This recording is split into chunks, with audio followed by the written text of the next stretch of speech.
In 2013, we are acknowledging the 160th anniversary of the First Church of Christ in Victoria at Paran. We are also celebrating with Urban Neighbours of Hope. This mission order of CCVT has now been involved in its pioneering ministry and mission among the urban poor for 20 years. The theme of the 2013 summits is tension. Let's talk about tension. As a movement, we were pioneered in a time and a culture different to today.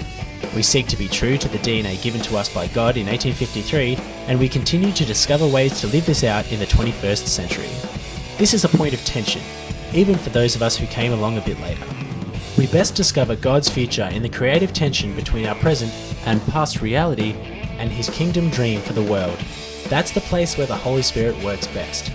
Whilst we know that if there's too much tension, stress may result, we also concede that if there's not enough tension, our purpose may not be achieved, and there is little to no growth and improvement. This is one tension in which we live. Given these various markers of time, this year we will be honouring our pioneers, past and present. We will also be praying for the pioneers God is releasing among us to take us into a new season as a movement. But first, let's go back. In the mid-1800s, Mr. H.G. Picton pioneered Churches of Christ in Victoria. He established the first church in a tent in 1853. He was also the first Victorian Conference president in 1866. Around this time, Robert Service pioneered the first Churches of Christ publication, the Melbourne Medley. In 1863, Mrs. J. A. Davies pioneered the first United Women's meeting in Victoria. That was 150 years ago. A year later, in 1864, Henry S. Earle became the first American evangelist in Victorian Churches of Christ and at the time visited more than 11 churches.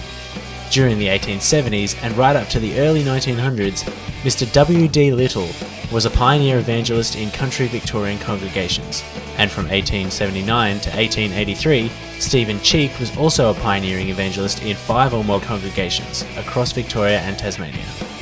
In 1884, Nettie Thurgood established the First Sisters Auxiliary in 1884, as well as the Church Aid Society in 1885, and then the Victorian Sisters Conference in 1886. She was also the first woman to have a regular column in an Australian Churches of Christ journal.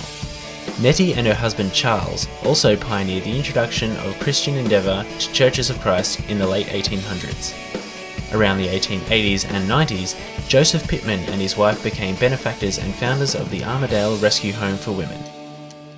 Also in the 1890s, E.W. Pittman was known as the singing evangelist due to his pioneering liturgy work around the Brighton area.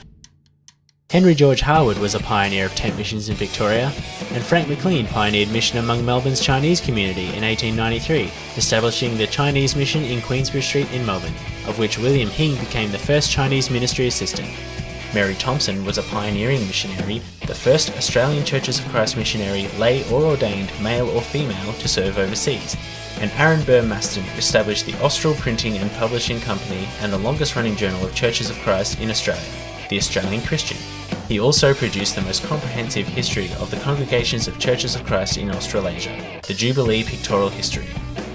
Will H. Clay was the Secretary and Superintendent of the Department of Social Service in Victoria.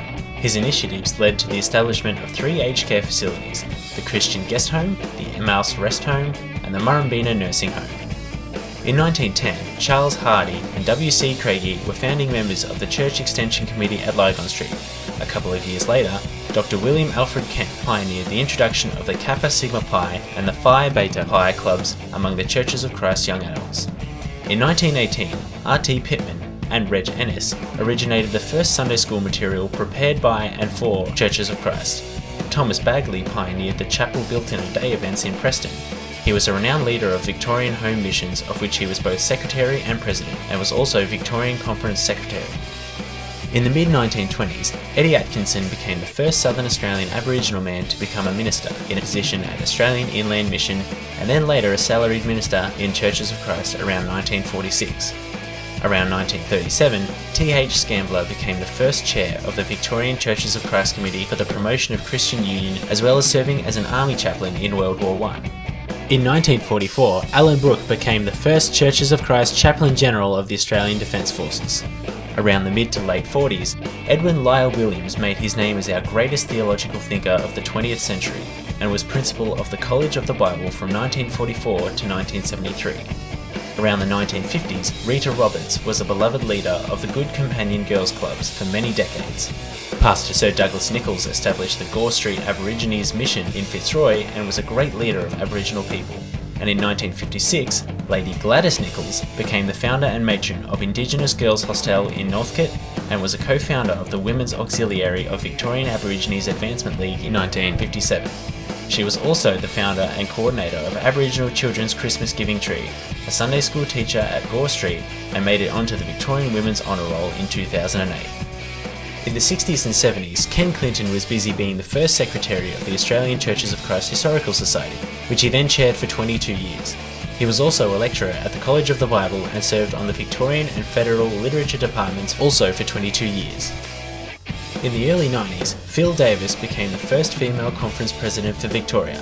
Merrill Blair became the first woman lecturer at the Churches of Christ Theological College, which later became the Stirling Theological College, and Lynette Leach became the first woman CEO of the Conference of Churches of Christ in Victoria and Tasmania, as well as the first woman field director for mission and ministry. In the year 2000, Merrill Kitchen became the first woman principal of Stirling Theological College, a position which she held for almost 10 years.